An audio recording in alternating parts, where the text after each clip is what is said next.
My stepson looked me in the eye and said, "You aren't a mother to me. You're an invoice. Looking at you just reminds me that I used to be poor." I sat across from him in a coffee shop in Manhattan, my hands shaking under the table. I had spent 8 years working 3 jobs, scrubbing floors at midnight, and draining my life savings of $300,000 to pay for his medical degree. And now that he was a successful cardiologist, he refused to treat my heart condition because I was bad for his image. He thought he was silencing a pathetic old woman. He didn't know I was recording every word. Now, let's go back to the moment my heart started failing. The journey to the 42nd floor of the Manhattan Cardiology Center didn't start in the elevator. It started an hour earlier, on the number 7 train rattling underneath the East River, surrounded by strangers who watched me die a little bit with every stop. I sat squeezed between a businessman reading the Wall Street Journal and a teenager listening to music so loud I could feel the bass vibrating in my own hollow chest. The air in the subway car was thick, recycled, and smelled of wet wool and ozone. Every time the train screeched around a curve, the centrifugal force pressed me against the plastic seat, and the serrated blade twisted deeper between my 4th and 5th ribs. I had been a nurse for 30 years, so I knew what was happening. I knew that the cold sweat slicking my hairline wasn't from the humidity of the tunnel. I knew that the numbness creeping up my left jaw wasn't a toothache. I knew that I was in the middle of a cardiac event, trapped in a metal tube, hurtling through the dark, clutching my purse to my chest, as if the leather could hold my ribcage together. I should have called 911 in Queens. I should have let the paramedics carry me out of our walk-up apartment. But I didn't. Because calling 911 meant admitting I was sick, and admitting I was sick meant admitting I needed a cardiologist. And the only cardiologist I trusted, the only one I had bankrupted myself to create, was waiting for me in Manhattan. Just get to the city, I told myself, timing my breaths to the rhythm of the tracks. Just get to Julian. He will fix this. By the time I stumbled out of Grand Central Terminal and into the cold, gray rain of 42nd Street, my vision was tunneling. The skyscrapers loomed over me like indifferent giants. I walked the 4 blocks to his office building, forcing one foot in front of the other, and navigating the sea of tourists and commuters who parted around me like a river around a stone. I was invisible to them, just another gray-haired woman in a sensible coat, clutching her chest. When I finally reached the lobby of the medical tower, the security guard looked at me with suspicion, scanning my damp coat and my pale face. I had to flash my ID just to get to the elevator bank. I didn't belong here. I belonged in the service entrance or the subway.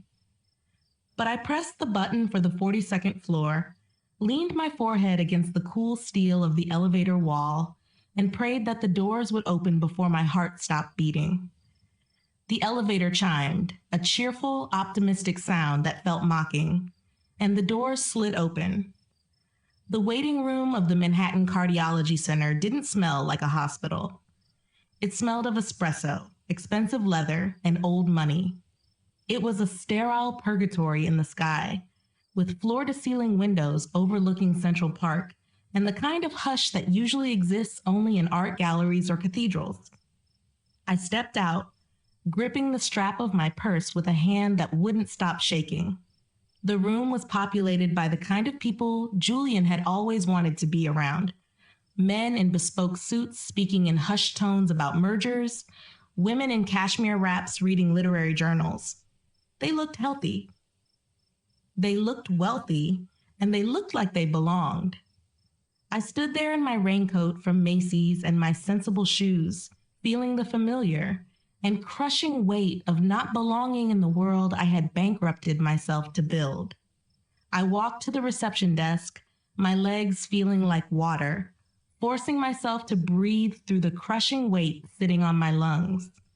The desk was a slab of polished mahogany that looked more like a barricade than a welcome station. Behind it sat a young woman with perfectly sleek hair and the kind of practiced, icy efficiency that guards the gates of the elite. Name? She asked, without looking up from her typing. Felicity Carmichael, I whispered. My voice was a thin, ragged thing that barely carried over the hum of the air conditioning. I have an appointment with Dr. Frost at 2:30. She stopped typing. Her eyes flicked to the computer screen, then to me, then back to the screen. A small frown appeared between her brows, not of concern, but of confusion. One moment, she said, her voice cooling by 10 degrees. She picked up the phone, turning her chair slightly so I couldn't see her face or hear her whisper. I stood there, gripping the edge of the mahogany desk to keep my knees from buckling, and watched her. I saw her glance toward the heavy oak door behind her, the door that led to the inner sanctum, to Julian's office. My eyes drifted to her monitor. She hadn't minimized the window yet. The digital schedule was a grid of colored blocks, green for open, red for booked. And there, flashing in the 3 o'clock slot, right after my scheduled time, was a name that hit me harder than the cardiac arrest I was terrified I was having. Lorna Whitmore. The air left my lungs in a rush. It wasn't just a name, it was a ghost, and a collection of syllables that hadn't been spoken in our house for 30 years. A name that Julian himself had forbidden us from uttering because it caused him too much pain. Lorna, the woman who had left a note on the kitchen counter on Julian's 7th birthday and vanished into the night. The woman whose absence had been the defining scar of his childhood. The woman Raymond and I had spent a decade trying to erase with love, with stability, and with presence. Seeing it there, glowing in neon green on his appointment calendar, felt like a hallucination. Why? The question hammered in my brain alongside my pulse. Why was my stepson treating the one person on earth he had sworn never to forgive? The receptionist hung up the phone and turned back to me. Her expression had changed instantly, shifting from polite indifference to the carefully neutral mask that medical staff wear when they are about to deliver bad news. But it wasn't the "you're sick" face. It was the "you're not welcome" face. I'm sorry, Mrs. Carmichael, she said, her voice dropping to a hush that felt like a slap. There's been a mistake. When Dr. Frost reviewed the daily intake manifest this morning, he flagged your chart personally. He stated that treating you would be a conflict of interest he isn't willing to manage. I blinked, the words not making sense. He can't see me? Is he in surgery? I can wait. I've waited 3 weeks. I can wait a few hours. No, ma'am, she said, her eyes darting nervously toward the other patients in the room. He has a strict policy regarding family members. My voice came out shaky, rising in pitch as the panic set in. I'm having heart symptoms, severe chest pain and arm numbness. I am a nurse. I know what this is. My stepson is the best cardiologist in New York. That's why I'm here. Her expression stayed professionally blank, a wall of corporate policy designed to keep people like me out. I understand, but Dr. Frost was very clear. No family patients. I can give you a referral list for a clinic in Queens. A clinic in Queens? I interrupted, leaning closer, pleading with my eyes because my voice was failing me. I funded this practice, paid for the medical degree hanging on his wall, and scrubbed floors at midnight so he could sit in that chair. Can I at least speak to him? Just for 5 minutes? Please. Tell him it's Felicity. Tell him I'm scared. She shook her head, closing the file on her desk with a definitive snap that sounded like a prison door locking. He knows you are here, ma'am. He said he is fully booked. If you are experiencing a medical emergency, I can call security to escort you to the ground floor, or you can dial 911. Security. He was threatening to call security on the woman who had taught him how to knot his tie for his first medical school interview. I stood there feeling my damaged heart hammer a frantic, broken rhythm against my ribs. 32 years.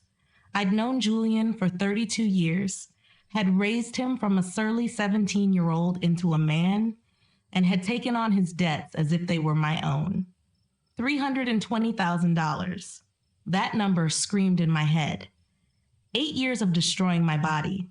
Night shifts at the hospital. Weekend retail at Macy's, where I stood until my varicose veins throbbed. Evening tutoring sessions until my eyes burned. 8 years of working myself into the ground so he could have his dream, his white coat and his office in the sky. And now, knowing I was standing 10 feet away in agony, he wouldn't even open the door. He was hiding behind a receptionist and a policy that clearly didn't apply to everyone. Because Lorna, the woman who had contributed nothing but trauma, was on the schedule for 3 p.m. The injustice of it hit me harder than the pain. It wasn't just cruelty, it was erasure.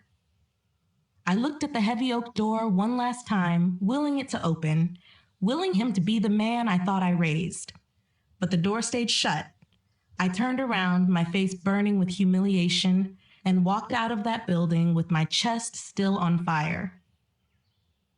I took the elevator down 42 floors to the street, where the cold November rain of New York City mixed with the tears I was too proud to shed in the lobby. To understand the depth of the betrayal that had just happened in that sterile waiting room, you have to understand the ghosts we were living with long before I ever stepped foot into that high rise. I met Raymond Frost in the basement of a community center in Queens, both of us clutching styrofoam cups of lukewarm coffee and trying to learn how to navigate a world that had suddenly become too large and too empty. We bonded over the specific and suffocating silence of a house that is missing a heartbeat. But while my husband had left this world due to a sudden aneurysm, Raymond's wife had simply left him. When I moved into his modest, siding-clad row house in Queens a year later, I didn't just inherit a husband, I inherited a war zone. Julian was 17, a tall, jagged collection of sharp angles and sharper words, vibrating with the unresolved trauma of a mother who had walked out on his 7th birthday. He didn't just dislike me. He looked at me with the kind of visceral territoriality of a survivor protecting his bunker. He made it clear with every slammed door, every rolled eye, and every silence that stretched too long at the dinner table that I was merely a temporary intruder in the fortress he and his father had built against the world. I tried anyway. God knows, I tried. I learned to cook his favorite lasagna, layering the cheese exactly the way Raymond said he liked it, only for him to push it around his plate and claim he wasn't hungry. I sat in the bleachers at his basketball games, cheering until my throat was raw, while he looked resolutely at the floor, refusing to acknowledge the woman in the stands who wasn't his mother. He's been through a lot, Felicity, Raymond would whisper to me at night, holding me while I cried quietly into his shoulder. He's terrified you're going to leave, so he's trying to push you out the door first. Just give him time. So I gave him time. I gave him patience. And eventually, I gave him my future.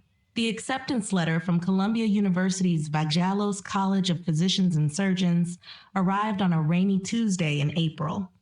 It was the golden ticket and the validation of Julian's brilliance, the proof that the broken boy from Queens could compete with the elite of Manhattan.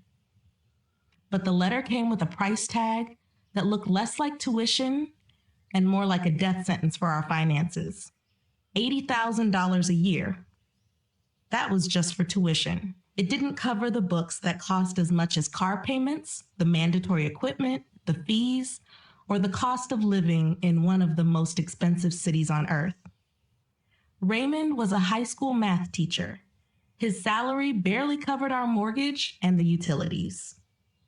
When he looked at the financial breakdown, I saw the light go out in his eyes. He sat at the kitchen table, his head in his hands, looking like a man who had just realized he couldn't save his drowning son. "He can't go," Raymond whispered, his voice cracking.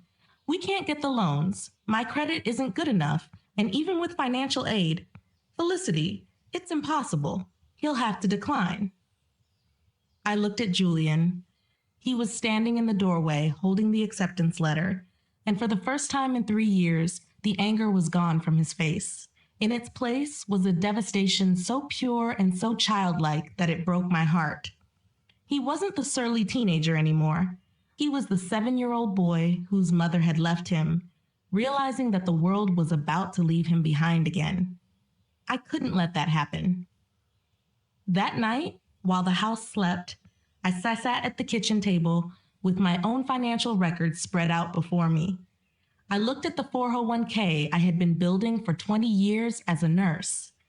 I looked at the small inheritance my late husband had left me, money intended for a quiet retirement, for travel, and for peace. I did the math. It wasn't still enough to cover everything, but it was enough to start.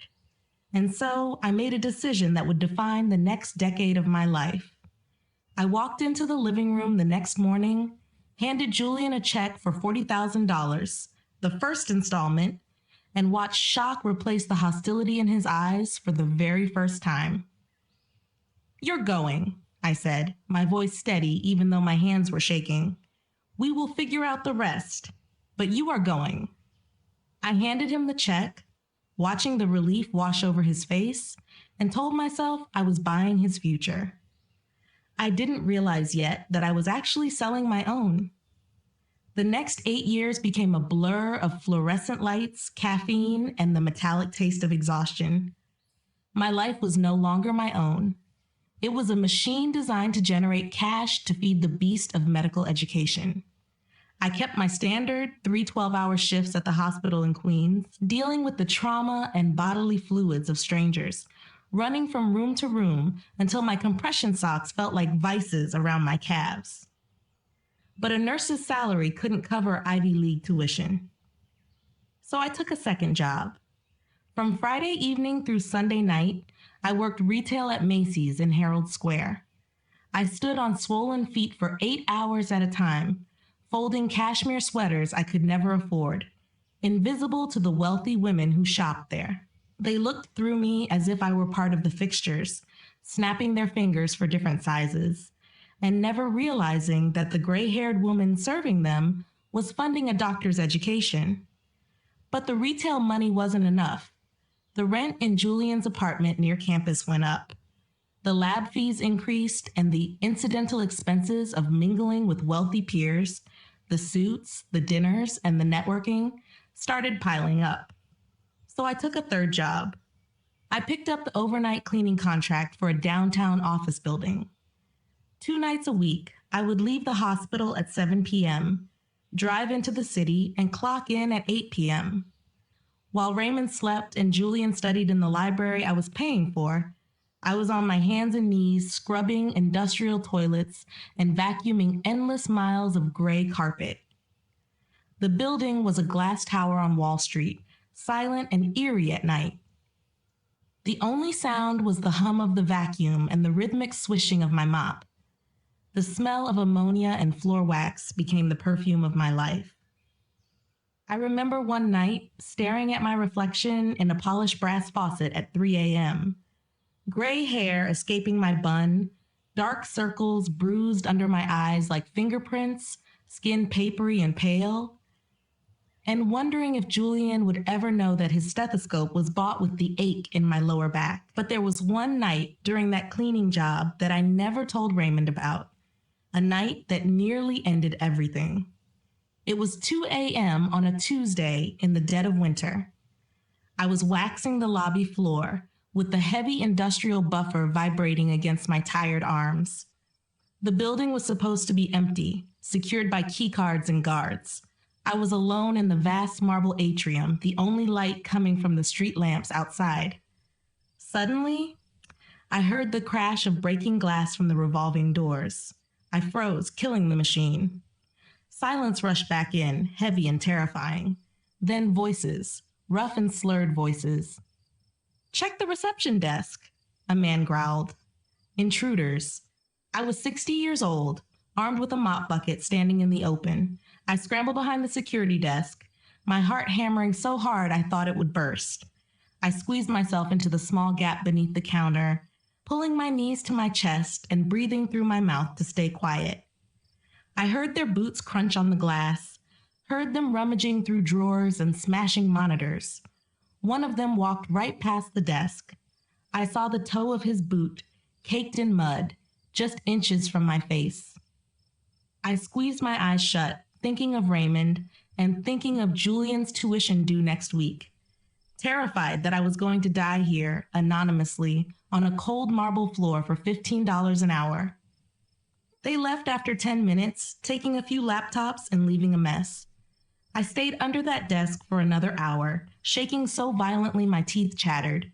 When the actual security guard finally did his rounds and found me, I begged him not to file a report. "If you report this, the agency might lose the contract," I pleaded, wiping tears from my face with my dirty hands. "If they lose the contract, I lose the job. I need this money. Please." He looked at me, a grandmother covered in floor wax, begging to keep a job that almost got her killed, and he pitied me. He let it go. I went home that morning, showered the fear off my skin, and went straight to my nursing shift. I never told Raymond, and I never told Julian. I just kept working, because the tuition bill didn't care if I was traumatized. It just cared if the check cleared. I was working 85 hours a week and sleeping 4 hours a night, and was often in my car between shifts. But the intruders weren't the only time I almost died for that tuition check. 3 months later, I was driving home from the hospital after a double shift. It was 4 a.m. and raining hard, the kind of sleet that turns the Grand Central Parkway into a black mirror. My eyes were burning and taped open by caffeine and willpower. I remember blinking, just a long, slow blink to soothe the grit under my eyelids, and woke up to the sound of screaming metal. I had drifted across 3 lanes. My sedan had clipped the center divider, spun 360 degrees, and slammed backward into the guardrail. The airbag didn't deploy. The car was too old, another sacrifice I'd made to pay for Julian's books. I sat there in the smoking silence, gripping the steering wheel, waiting for the pain. My head was bleeding where it had hit the side window. My shoulder throbbed. Traffic whizzed by, indifferent red streaks in the rain. But my first thought wasn't, "Am I okay?" or "Call an ambulance." My first thought, the thought that made me burst into tears right there on the side of the highway, was, "I can't afford the deductible." I drove the wrecked car home, the bumper dragging on the asphalt, scraping a trail of sparks all the way to Queens. I parked it down the block so Raymond wouldn't see the damage. I later fixed the bumper with duct tape and spray paint the next morning, and I told everyone I had scraped a pillar in the parking garage. I walked into my next shift with a concussion. I treated myself in the staff bathroom, swallowing nausea and aspirin, because if I missed a shift, Julian would miss a semester. I was actively killing myself, piece by piece, mile by mile, but I kept pushing. In year 3 of medical school, the stress finally caught up with Raymond. He had a mild heart attack, a warning shot. The doctors said he needed to reduce stress, cut back hours, and focus on recovery. That meant the financial burden shifted entirely to me. I had to pick up more extra shifts. I stopped buying new clothes, stopped going to the dentist, and ate peanut butter sandwiches for dinner while Julian posted photos of sushi dinners with his study group. I told myself it was worth it. I told myself that every toilet I scrubbed, every rude customer I endured, and every vein I blew out from exhaustion was a brick in the foundation of his future. I told myself that one day, when he was Dr. Julian Frost, he would look back and see what we had done. The breaking point, or what should have been the breaking point, came during Thanksgiving of his 3rd year. I had just finished a double shift at the hospital and had come straight home to cook a turkey because Julian had texted Raymond saying he missed a real home-cooked meal. I hadn't slept in 24 hours. I sat down at the table, the room warm and smelling of sage and roasting meat, and my body simply shut down. I didn't mean to close my eyes, but the exhaustion was a physical weight, pressing me into the chair like gravity had doubled. I woke up to the sound of a fork hitting a plate, hard. My head snapped up, disorientation washing over me. I had nodded off mid-chew, my head dipping toward my chest. Raymond was looking at me with gentle concern and reaching for my hand, his face lined with the guilt of a man who couldn't provide enough. But Julian was looking at me with cold and unadulterated irritation. God, why is she always so checked out? He muttered, slicing his turkey with precise surgical movements. It's like eating with a zombie. Can't we have one normal meal? She is working 3 jobs to pay for your board exams, Julian, Raymond said, his voice sharper than usual, with a rare flash of anger in his usual gentle demeanor. She is tired because she is carrying this family. Julian didn't even look up. He just shrugged, took a bite of the food I had bought and cooked, and delivered the line that should have made me stop writing checks right then and there. I didn't ask her to do that, he said, his voice flat and devoid of empathy. She wanted to play mother. That was her choice, not mine. If she can't handle the hours, then she should manage her time better. The room went silent. I didn't ask her to do that. It was technically true. He hadn't asked. He had just presented the bill and waited. He had just accepted the checks and never asked where the money came from. He had just lived in the apartment, driven the car, and worn the clothes, never once questioning why his stepmother looked 10 years older than she was. I swallowed those words like broken glass and kept working, because I told myself he was just stressed. Just young and just focused on the impossible pressure of medical school. I told myself that once he made it, once the pressure was off, the gratitude would come. But when graduation finally came and he walked across that stage in his flowing academic robes to accept the diploma that had cost me $320,000, the dynamic shifted instantly. He didn't come home to Queens to celebrate with us. He went out with his cohort to a steakhouse in Manhattan where the appetizers cost more than my weekly grocery budget. We weren't invited. He told Raymond it was a student thing, but I saw the photos later. Parents were there, wealthy parents, parents who fit the image of a Columbia graduate. Then came the drift. It wasn't a sudden break. It was a slow and agonizing fade. Julian secured a prestigious residency at Mount Sinai, and his salary jumped. He moved into a gleaming glass-walled apartment in Tribeca that looked over the Hudson River and bought a slate gray BMW that he parked carefully away from our rusting Honda sedan whenever he deigned to visit, which became rarer and rarer. I would see his life unfold in high-definition photos on social media. Ski trips to Aspen, wine tasting in the Hamptons, and weekends in Paris, while Raymond and I sat in our living room with the peeling paint, eating leftovers, and telling ourselves that he was just busy. We were the scaffolding he had used to build his tower, and now that the building was finished, the scaffolding was just an eyesore that needed to be taken down. But I still didn't see the full picture. I thought we were just drifting apart due to his schedule. I thought it was the natural distance between a successful child and his working-class parents. I didn't realize that while I was mourning the distance, Julian was actively replacing me. And he wasn't just replacing me with anyone. He was replacing me with the very source of his original pain. If the silence between Julian and me was cold, the silence between him and his father was a slow, suffocating death. Raymond began to shrink. I watched my husband, a man who had carried the weight of single fatherhood for a decade without a single complaint, dissolve into the worn fabric of his armchair in our living room in Queens. He would sit by the landline in the evenings, staring at it as if he could will it to ring, rehearsing casual and non-intrusive ways to ask his own son for a dinner date. He's probably just busy with the new practice, Raymond would say to me, his voice thin and reed-like, forcing a smile that didn't reach his eyes. You know how New York is, the competition, the pace. He'll call when things settle down, maybe next month. But next month became a mythical place where Julian was still a good son. In reality, we were being ghosted. We were the embarrassing backstory he was frantic to edit out of his gleaming new biography. The high school math teacher with the worn-out cardigans and the nurse stepmother with the tired eyes and the Queen's address didn't fit the aesthetic of a Tribeca cardiologist driving a BMW.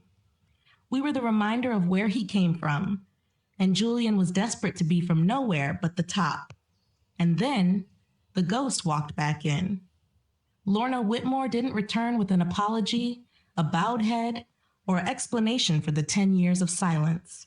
She returned with the confidence of a woman who knows that charm is a currency that never devalues, and that memory is malleable if you smile bright enough. We heard about it not from Julian, but through the humiliating grapevine of New York gossip. A friend of mine, a receptionist at a dermatology clinic on the Upper East Side, called me one evening, her voice hushed and hesitant. "Felicity, I don't know how to tell you this," she said, "but I saw Julian at Le Bernardin yesterday. He was having a 3-hour lunch with a woman, a blonde woman, and he was holding her hand across the table, Felicity. He introduced her to the maîtresse, his mother." The phone felt heavy in my hand, like a stone. Le Bernardin, a restaurant where lunch cost more than Raymond's weekly grocery budget, a place we had never been invited to. But rumors are one thing. Seeing it with your own eyes is another. A week later, I was in Manhattan to pick up a special anniversary gift for Raymond, a watch I had been saving up for. I was walking down Fifth Avenue and clutching my bag against the wind when I saw them. They were coming out of Tiffany's. Julian was holding the heavy glass door open, his face split in a grin I hadn't seen in years. And there she was, Lorna. She looked older, yes, but expensive. Her hair was a perfect, buttery blonde, and her coat was cashmere. She stepped out onto the sidewalk, laughing at something he said, and linked her arm through his, with an easy familiarity that made my stomach turn. I froze. I was standing 20 feet away near a newsstand. I should have called out. I should have waved, but I didn't. I made myself small. I turned my collar up and watched. I watched my stepson, who claimed he was too busy to answer his father's calls, hail a cab for the woman who had abandoned him. I watched him hand her a small robin's egg blue bag, Tiffany blue, a gift, for the woman who had given him nothing but trauma. They got into the cab and drove away, leaving me standing on the sidewalk in my sensible shoes, clutching a watch for a husband whose son had just bought jewelry for a ghost. It defied all logic. This was the woman who had left a note on the kitchen counter and vanished for a decade. This was the architect of his childhood trauma, the reason he had night terrors until he was 12, and the reason he had trust issues that Raymond and I had spent years patiently untangling. Yet, while Raymond and I, the people who had stayed, the people who had paid, the people who had engaged in the unglamorous, gritty work of raising him, couldn't get a 5-minute phone call, Lorna was getting 3-hour lunches and Tiffany jewelry. The real blow, the one that shattered the last of my denial, didn't land until I opened Instagram one rainy Tuesday evening. I followed Julian, though he didn't follow me back. It was my only window into the life I had paid for. Usually, it was photos of medical conferences or skyline views from his apartment. But tonight, it was a photo of them at a charity gala at the Met. Lorna looked radiant in silk, holding a champagne flute, her head thrown back in laughter. Julian looked at her not with the resentment I expected, but with adoration. He looked like a boy finally getting the attention he had starved for. But it was the caption that tore the air from my lungs and left me gasping in the living room. Out with my mother. Good genes run in the family. My mother. Not my birth mother. Not Lorna. Just my mother. It was an act of total historical revisionism. In 2 words, he had erased 10 years of abandonment and 8 years of my sacrifice. He had taken the title I had earned with sweat and debt and sleepless nights The title I had earned by holding his head when he was sick, by cheering at his graduations, and by scrubbing floors to pay his tuition. And he had handed it to the woman who had earned it by simply providing DNA and disappearing. I showed Raymond. I couldn't help it. I needed him to see it, to stop making excuses, and to understand that the son he was waiting for wasn't coming back. Raymond stared at the screen for a long time. His hand shook, just a little. "She's his biological mother, Felicity," he whispered, trying to rationalize the knife in his back. "He's probably working through abandonment issues. He's trying to heal the wound. It doesn't mean he doesn't appreciate you. It just means he needs to know why she left." "He's not asking her why she left, Ray," I said, my voice trembling with a rage I had suppressed for too long. "He's buying her jewelry. Look at her wrist." In the next photo, Lorna was wearing a Cartier bracelet. The love bracelet. $6,000.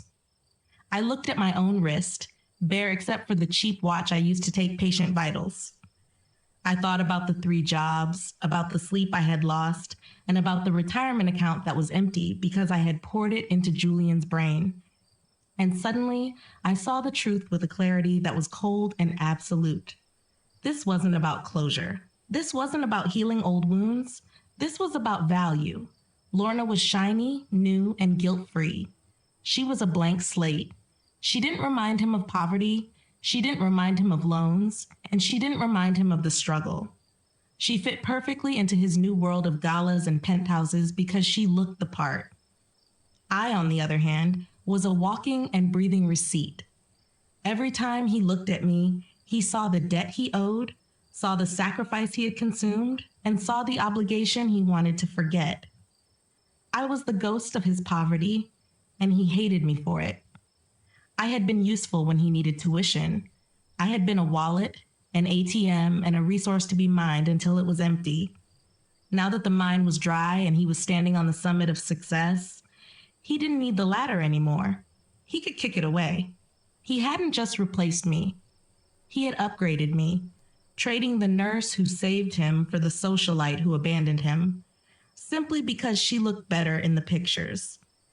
I sat there in the dark of our Queens apartment, listening to the rain and the silence of my husband's heartbreak, and I realized something terrifying. Julian wasn't just ungrateful. He was dangerous, because a man who can rewrite his history so easily, who can discard the people who saved him for the people who hurt him just to improve his social standing, is a man capable of anything. I didn't exist to him anymore.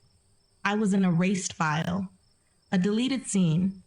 But as the dull ache in my chest began to sharpen into something more specific and terrifying a week later, I realized that my body was about to force a confrontation. I was about to scream loud enough that he would have no choice but to hear me. Or so I thought. That evening, trying to distract myself from the pain that was now a constant, dull roar in the center of my chest, I sat in the worn armchair of our modest apartment in Queens, wrapped in a blanket and listening to the rain hammer against the window pane. Raymond was in the kitchen making tea, muttering to himself about calling Julian again and about making him listen. I didn't have the heart to tell him it was useless. Trying to distract myself, I picked up my phone and scrolled through social media. I don't know exactly what I was looking for. Maybe a sign that Julian was okay. Maybe a sign that he felt guilty. And then I saw it. It was a post from Lorna Whitmore's account, timestamped just 2 hours ago. The location tag read, Manhattan Cardiology Center. The photo showed Julian in his white coat, the coat I had paid for, standing in his office with his arm wrapped protectively around a woman with perfectly coiffed blonde hair and a smile that looked like a predator's grin. They were both smiling. The caption read, "So grateful my son takes such good care of me. Best cardiologist in New York. Hashtag blessed hashtag proud mom." I stared at that photo until the screen blurred. Julian had his arm around her and looked genuinely happy and warm. More like the smile he used to give me before medical school, before the money, and before the drift. This woman, the one who'd abandoned him at age 7, who'd left Raymond to raise their son alone for 10 years while she built a new life in Europe, this woman was standing in my place. She was getting the care, getting the credit, and getting the son. And I was getting a referral to a clinic in Queens. That was when I understood with a clarity that was colder than the rain outside. This wasn't about conflict of interest. It wasn't about ethics. This was about choice. Julian had looked at the two mothers in his life, the one who paid and the one who left, and he had made his choice. He had chosen the one who cost him nothing. I showed the post to Raymond. He stared at the photo of Julian and Lorna, his face turning a shade of red I hadn't seen in years. He didn't say a word. He just picked up the landline and dialed Julian's personal cell. To our shock, Julian answered. I sat in the armchair, clutching my chest, listening as Raymond's voice rose from pleading to shouting. She is in pain, Julian? She went to your office. You turned her away for her? I couldn't hear Julian's exact words, but I heard the tone, dismissive, cold, and arrogant. Raymond hung up the phone a minute later, looking defeated and old. He says you're being dramatic, Raymond whispered, unable to meet my eyes. He says he saw you in the waiting room on the security cameras, and you looked fine. He says at your age, it's just stress and anxiety, and that you need a therapist, not a cardiologist. But biology is a cruel and precise machine. It does not care about a doctor's opinion, especially one formed without an examination. The chest pains didn't stop. Rather, they evolved. They shifted from a dull, background ache to a sharp and crushing pressure that felt like an iron band being tightened around my ribs by an invisible, merciless hand. I was a nurse, and I knew the signs of ischemia. When I noticed the subtle gray pallor of my skin in the bathroom mirror under the harsh fluorescent lights and felt the cold sweat that broke out on my neck for no reason, I knew I was a ticking time bomb. If it was any other patient, I would have dragged them to the ER myself. But for myself, I practiced the dangerous and quiet denial of a woman who knew that admitting sickness meant asking for help from the one person who didn't want to give it. I told myself I could push through one more shift, one more round of vitals, and one more hour, but I was wrong. The worst happened in room 304 of the Queens General Hospital while I was adjusting a saline drip for a pneumonia patient. The world didn't just fade to black, it tilted sideways violently. The rhythmic beep of the patient's monitor elongated into a single, high-pitched scream that I realized, terrifyingly, was coming from inside my own head. My knees turned to water, and the linoleum floor rushed up to meet me with a violence that rattled my teeth. I remember the plastic tubing of the IV line swinging above me like a pendulum, and the frantic shouting of my name, Felicity, Code Blue, get the crash cart, and the humiliating, terrifying realization that after 30 years of caring for others, I was now the body on the gurney being wheeled down the corridor at a sprint, my uniform cut open, with electrodes stuck to the skin I had ignored for too long. When I woke up, I was hooked up to the same machines I usually operated. The air smelled of ozone and rubbing alcohol. Dr. Vicky, a no-nonsense ER veteran I had known and respected for a decade, was staring at my EKG readout with a grim expression that told me everything I needed to know about my anxiety. She looked at me, her eyes filled with a mixture of fear and confusion. Felicity, she said, her voice tight. Your EKG shows significant ST segment changes. Consistent with myocardial ischemia, you've been walking around with a heart attack for weeks. Why didn't you go to a specialist? Ideally, I would have lied. I would have protected Julian one last time, but I was drugged, scared, and was dying. I tried, I whispered, the words rasping in my throat. I went to Julian, my stepson. He refused to see me. Dr. Vicky's jaw tightened until I thought a tooth might crack. She knew Julian, knew our history, and knew I had worked double shifts for 8 years to pay for his tuition. Julian Frost refused to treat you, despite active cardiac symptoms? I nodded, a tear leaking out of the corner of my eye.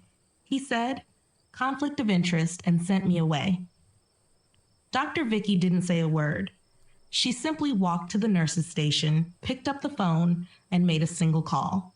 I couldn't hear what she said, but I saw her gestures, sharp, angry, and commanding. When she returned, she handed me a slip of paper.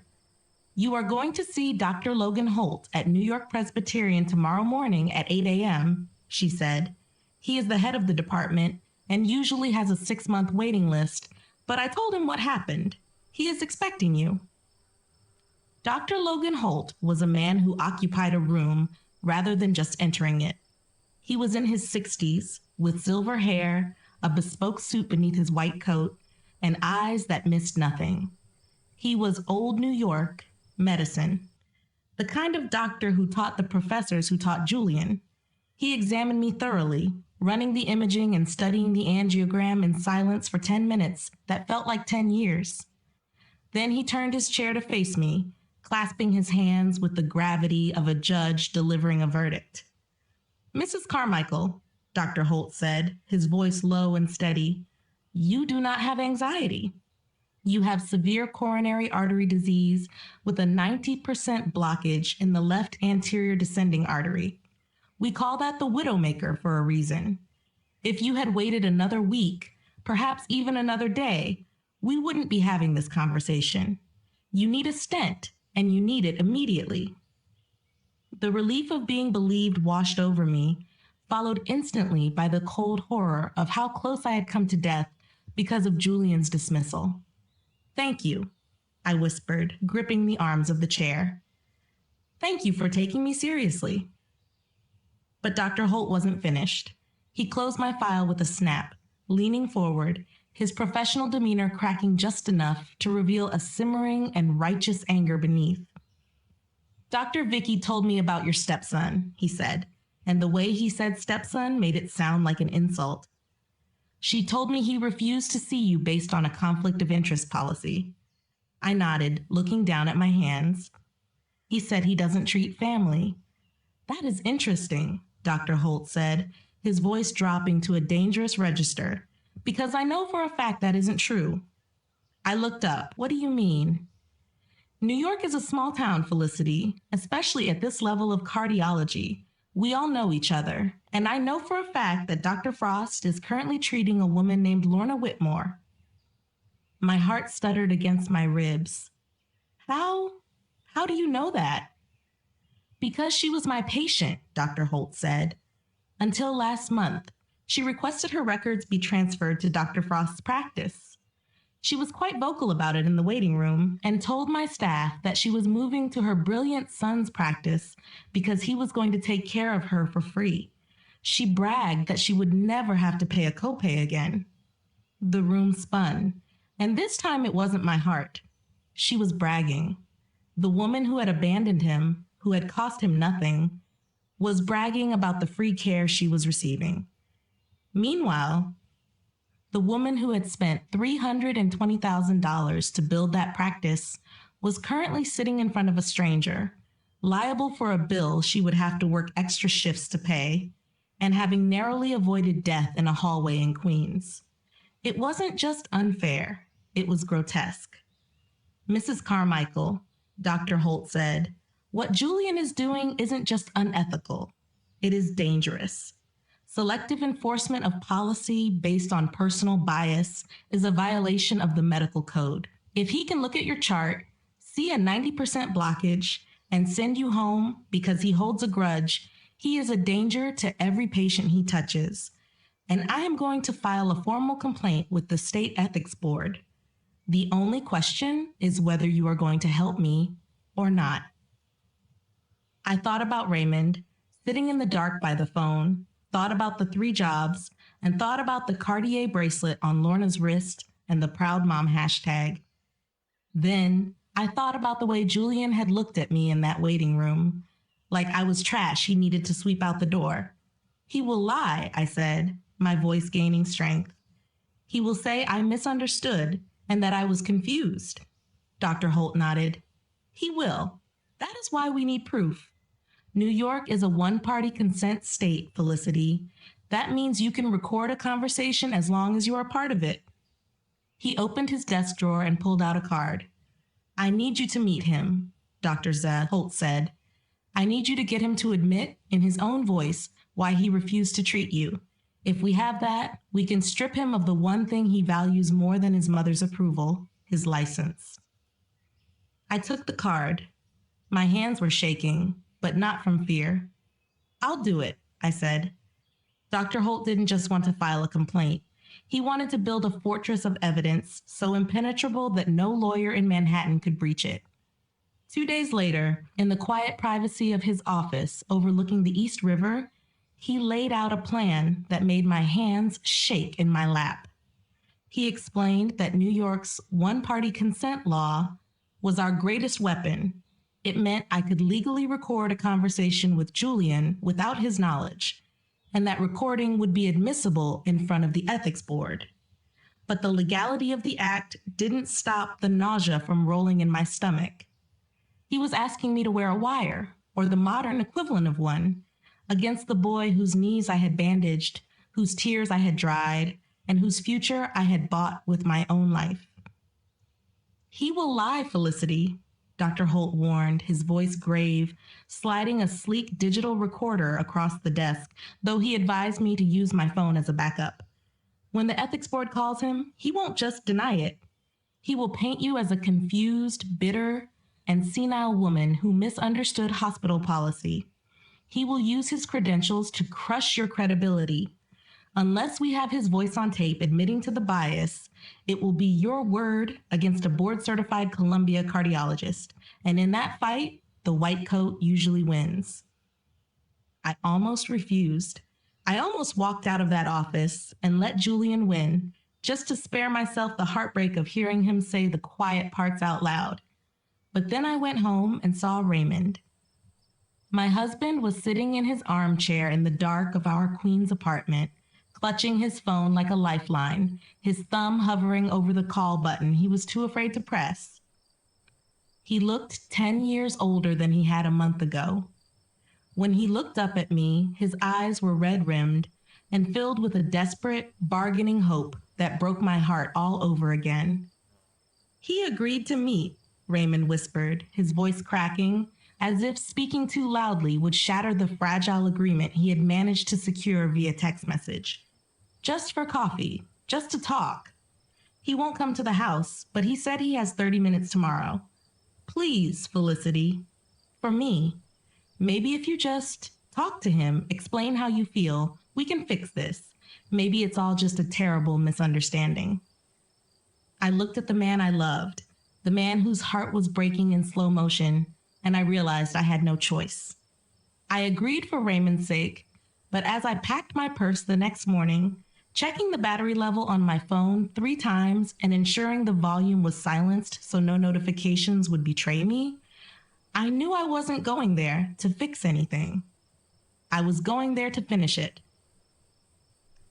The meeting place was a sleek, industrial coffee shop in the financial district, a place filled with the aggressive noise of espresso machines and the low, urgent hum of Wall Street workers making deals. It was neutral ground, but it felt like enemy territory. I arrived 20 minutes early, choosing a corner booth that offered a clear view of the door but was secluded enough to capture clear audio. I ordered a tea I couldn't drink because my throat felt like it was closing up. I placed my phone face down on the table, the camera lens pointing toward his empty seat, the recording app counting away the seconds of my betrayal in silent red numbers. Every time the door opened, my pulse spiked. I was terrified. Not of physical violence, but of the soul-crushing finality of what was about to happen. Julian arrived 15 minutes late. He breezed through the glass doors in a tailored Italian suit that likely cost more than my first car, checking his watch with an air of theatrical impatience. He didn't look like the boy who used to ask me to help him with his biology homework. He looked like a stranger, polished, expensive, and utterly cold. He didn't order a drink and didn't apologize for the delay. He simply slid into the booth opposite me, placed his own expensive smartphone on the table like a weapon, and looked at me with eyes that were as cold as a winter frost on the Hudson. He didn't waste time with pleasantries or inquiries about my health. He went straight for the throat. "I hear you've been busy," he said, his voice a low, dangerous purr that barely carried over the noise of the shop. "Spreading lies to my colleagues and trying to poison the well at Presbyterian. Do you have any idea how small this city is, Felicity?" I kept my hand resting protectively near my purse, feeling the heat of the phone through the leather. I forced my voice to remain steady, despite the tremor in my hands. "I haven't lied about anything, Julian," I said. "I told them you refused to treat me when I was having a heart attack. I told them you treat Lorna, a woman who isn't even your legal family anymore. Which part of that is untrue?" His jaw tightened, a muscle feathering in his cheek as he processed the mention of his mother. He leaned across the table, invading my space and bringing with him the scent of expensive cologne and suppressed rage. "You think because you wrote a few checks that you own me?" he hissed, keeping his voice low to avoid a scene, but the venom was audible. "You think that gives you the right to demand my time, to stalk my practice, and to threaten my livelihood because you're feeling neglected?" "A few checks?" I repeated, my voice trembling not with fear, but with incredulity. "I spent $320,000, Julian. I scrubbed toilets at midnight so you could study. I worked until my feet bled, and when I came to you with heart failure, when I came to you scared and in pain, you looked at me and saw a liability, not a mother." He laughed, but it was a dry and humorless sound. "And there it is," he said, shaking his head. "The transaction. That's all I am to you, isn't it? An investment you want a return on." "I wanted 5 minutes," I said. "I wanted my stepson to tell me I was going to be okay, but you were too busy treating the woman who abandoned you." "Lorna didn't abandon me," he snapped, his composure finally cracking. "She was overwhelmed. She was young, and unlike you, she doesn't hold every mistake over my head. She doesn't look at me like I owe her my soul." That was when the mask slipped and the ugly, naked truth came pouring out, the truth Dr. Holt needed, and the truth I had been dreading. "You want to know why I can't treat you?" he asked, his voice dropping to a whisper that was more terrifying than a shout. "Because looking at you makes me sick. You're a walking debt, Felicity. Every time I see you, I don't see a mother. I see an invoice. I see the guilt you want me to feel and the gratitude you're desperate to extract from me. You remind me of everything I worked to escape, the poverty, the struggle, and the pathetic neediness of that house in Queens." I sat frozen, the recording app silently capturing every syllable of his cruelty. "Lorna lets me be successful," he continued, his eyes gleaming with a twisted justification. "She fits in my world, and she looks the part. You just want to remind me that I used to be poor, and I am done feeling poor. I am done feeling indebted to a nurse who thinks she bought a doctor." The cruelty was breathless. It wasn't just that he didn't love me, it was that he actively despised me because I represented the struggle he wanted to bury. He stood up, towering over me and casting a long shadow across the table. He adjusted his cuffs, composing himself with the mask of the professional sliding back into place. "Here is how this ends," he said, his voice flat and final. "You stop talking to Dr. Holt, and you stop spreading rumors about ethics. If I hear one more whisper about my practice from the board, I will sue you for defamation. I have lawyers on retainer who cost more an hour than you make in a month. I will take the house in Queens, take Raymond's pension, and bleed you dry until you have absolutely nothing left." He leaned down one last time, his face inches from mine. "Go back to Queens, Felicity, and stay there." He turned and walked out of the coffee shop without looking back, marching into the busy street as if he owned the pavement. I sat there for a long time, shaking in the booth and surrounded by strangers who had no idea what they had just witnessed. I waited until my heart rate slowed enough to breathe, until I was sure he wasn't coming back. Then, with trembling fingers, I reached for my phone and I pressed stop. The file saved. Duration 18 minutes, 42 seconds. I stared at the screen, tears finally spilling over my cheeks. He thought he had just buried me and that he had silenced the poor relation from Queens. He didn't know he had just handed me the shovel. However, the first crack in Julian's porcelain life didn't come from the medical board. It came from a woman named Simone. She appeared on the doorstep of our Queens apartment one rainy Tuesday evening, soaking wet and trembling, clutching an engagement ring she wasn't wearing anymore. I had never met her, but I recognized her from the photos on Julian's Instagram. The smiling, elegant woman who fit perfectly into his new world. But standing there under my porch light, stripped of the filters and the gala gowns, she looked just like I had felt in that waiting room. Small, confused, and heartbroken. "I'm sorry to bother you," she whispered, her voice barely audible over the rain. "But Julian told me you were dead. He told me his parents died in a car accident 10 years ago." I invited her in, poured her tea. She was too shaken to drink, and laid the truth on the coffee table between us. I didn't have to say a word. I just showed her the financial records, the tuition receipts, and the ethics complaint Dr. Holt had filed. She read them in silence, tears slipping down her cheeks. She had gone looking for the tragic orphan Julian had sold her on, and found instead a man who had erased living, breathing people because they were inconvenient. She left an hour later, leaving the tea untouched. 2 days later, she posted a public statement on social media calling off the wedding, citing fundamental differences in integrity. It was vague enough to avoid a lawsuit, but specific enough that every doctor's wife in Manhattan knew exactly what it meant. Julian didn't just lose a fiancé, he lost his social shield. But Simone was just the personal collateral. The professional damage was far worse. Dr. Holt had submitted the recording to the state medical board the morning after our meeting. While the investigation was confidential, the truth in hospitals always leaks.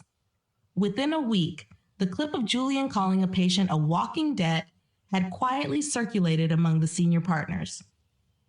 He wasn't fired, not yet, but he was stripped of his teaching privileges and removed from the lucrative transplant rotation. He was radioactive. Cornered animals bite, and Julian was no exception. With his patient list decimated by the rumors and his social standing in ruins, he lashed out with the only weapon he had left, a lawsuit. He sued me for defamation, claiming my malicious lies and the illegal recording had destroyed his career. It was a desperate and delusional attempt to bully me into silence, funded by the last dregs of his credit. He thought he was dragging a frail and scared old lady into court. He didn't realize he was walking into an arena where I held every single weapon. The trial happened 4 months later in a sterile courtroom in Lower Manhattan. Julian's attorney, a nervous man who clearly hadn't been paid up front, tried to argue that I had embarked on a campaign of vengeance. But my attorney, a specialist that Dr. Holt had found for me who took the case pro bono, didn't argue. He simply presented the receipts. He projected the bank statements onto the courtroom wall.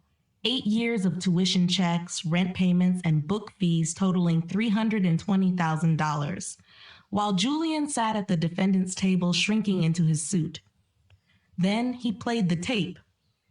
"Because looking at you makes me sick. You're a walking debt, Felicity. You just want to remind me that I used to be poor, and I am done feeling poor." Julian's voice echoed through the silent chamber, cruel, arrogant, and undeniable. The judge listened, his face hardening into granite. When the tape ended, the silence in the room was deafening. "Truth is an absolute defense, Dr. Frost," the judge said, looking over his spectacles at Julian with profound disgust. And frankly, your stepmother's only error was loving you more than you deserved. Case dismissed with prejudice. You are ordered to pay all legal fees. Julian left the courtroom without looking at me, walked out into the gray New York afternoon, and disappeared into the city that no longer wanted him. Raymond held on long enough to see justice, but his heart had been breaking for years. When he passed away quietly in his sleep 3 months later, he left behind a will that was as precise as it was devastating. He had left the house, the pension, and every asset to me. For Julian, there was a single sentence. To my son, I leave the education he has already received, which came at a cost he never understood. Julian didn't come to the funeral. He knew better than to show his face to the crowd of people who now knew the truth. He stayed away, alone in his empty apartment, while I stood by the grave of the man we had both loved, finally free of the burden of trying to save a son who didn't want to be saved. I didn't keep the money. I took the settlement from the lawsuit and a portion of Raymond's estate and started the Raymond Frost Scholarship for Compassionate Care. It funds medical students from low-income backgrounds, students who know what it means to struggle and who understand that a white coat is a privilege, not a crown. Every year, I sit in the front row at their graduation at Columbia, watching young men and women thank their parents, their step-parents, and their grandmothers with tears in their eyes. I watch them hug the people who sacrificed for them, and I feel a peace that no apology from Julian could ever provide. I hear Julian is still in New York, working at a walk-in clinic in the Bronx. They say he looks older than his years, eats lunch alone in his car, and treats patients with a strange, nervous efficiency, as if he is terrified of making a mistake. Lorna went back to the south of France the moment the money ran out, leaving him as alone as he had left us. I don't hate him anymore, and I don't think about him at all. I am too busy raising the doctors he should have been. And justice, it turns out, is the only closure I ever needed. You've made it to the end. You walked through the fire with felicity. But I have to be honest, it breaks my heart when I see people listen to these stories, feel these heavy emotions, and then just walk away. No subscription, no support, just silence. It feels like I'm pouring my soul into a void, working days and nights to bring these voices to life, only to be met with ghost viewers. Please don't be another ghost. If this story kept you company, don't just take it and leave. You owe it to the story to leave a mark. A subscribe, a super thanks, or even just commenting your city. Tell me where in the world you are listening from. Let me know exactly where my voice is traveling so I know I'm not alone in this. And if you aren't ready to leave yet, don't. There are 2 more real-life journeys right here on your screen. Pick one. Stay with me a little longer. Don't let the silence win. Until next time.